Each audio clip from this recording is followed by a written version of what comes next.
All right, today I'm going to be showing you how to clean out a canister filter. I have it currently unplugged and disconnected from the hoses, so I'm just going to go ahead and pop open the lid. And then as you can see, I have it in a container here so that it doesn't spill water all over the floor. This filter in particular hasn't been cleaned in probably a good 6 or 7 months, so let's get started. I'm going to start by siphoning water from the aquarium into a bucket. Oops, hold on. Because this is the bucket of water I'm going to be using to wash off all of the filter pads. You never want to use anything other than aquarium water to do this because you don't want to kill any of the beneficial bacteria, which is again going to be on this top layer here. So I don't want to go ahead and wash too much of this off. So I will probably just dunk it once in the clean water to get off any loose chunks and call it good. This step of filtration is going to be your water polishing filter pads. So it's going to be like your filter floss and things like that. These I will just chuck in the trash. Again, you can see it's been quite some time since those have been cleaned. Then I'll just take each individual pad out, pretty slimy and gross, and just swish them around in the water a couple of times just to kind of get some of the slime and chunks off of them. After thoroughly rinsing that super fine filter pad, I will replace the polishing pads with 2 brand new ones. See the color difference? Much nicer. And then I'll just keep doing the same process with the other trays. So these, were obviously green at one point, so we're gonna go ahead and take these out. Taking the dirty, mucky, slimy filter pads over to the bucket just to get some of the chunks out so they don't clog, and trying to rinse out some of the nitrates. I can go ahead and over clean these a little bit. Again, you don't really want to over clean them, but I can over clean them to an extent because I do have 2 canister filters and I alternate cleaning them after several months. So over cleaning one isn't going to necessarily damage anything because I have 2. But again, I'm not going to over clean it. I'm not going to change out these pads. I'm rinsing them with aquarium water. See, it still looks kind of funky, but that's what I'm going to consider good. See the difference between the 2? And I'll go ahead and finish with that one too. After rinsing off the coarse pad, both medium, oops, a little bit of fuzz there.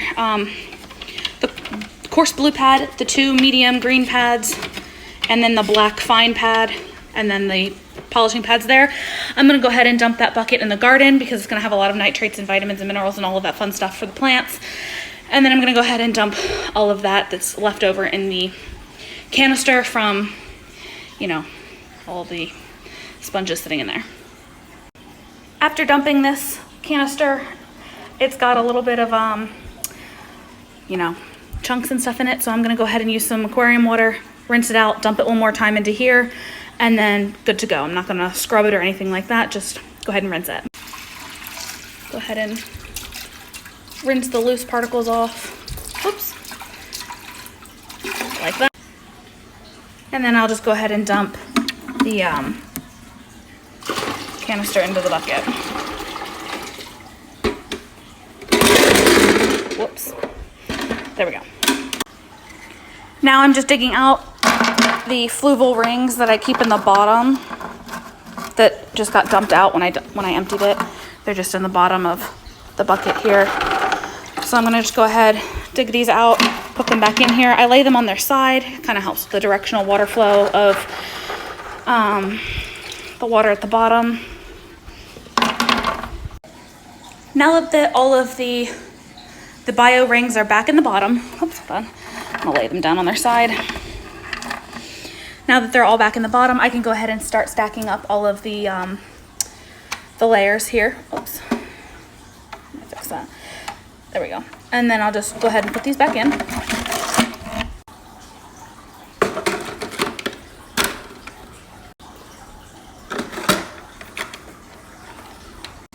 Then I will just go ahead and fill the cleaned out canister with aquarium water.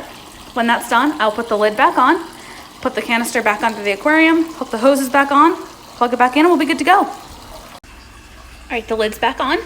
It's pushed back onto the aquarium. We're gonna take the hoses, push those back down into place.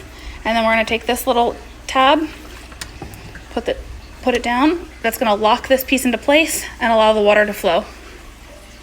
One final step I always do before I plug in the filter is take a piece of like filter floss and go ahead and wrap it around the outtake. Because of the fact that we start everything up, the very first thing that's going to come out of the filter output is gonna be kind of dirty, kind of gross. It's gonna have a little bit of chunks and bacteria and just all the stuff that we stirred around, because it's still gonna be like in the tubes and stuff.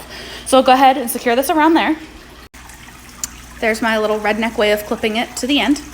And now we'll go ahead, push the priming button on the filter just to fill up the hoses with water. Push it a few times. And yeah, you can usually feel it when it starts. So then I'll go plug it in. And voila. So now I can probably take this off because it's just the first couple of seconds or so. Actually, that one wasn't too bad. Usually it gets kind of gross. But there we go. Actually, after opening it up, you can kind of see some of the crap that came out. So now that's no longer floating in the water. Clean water coming out, and fishies are happy.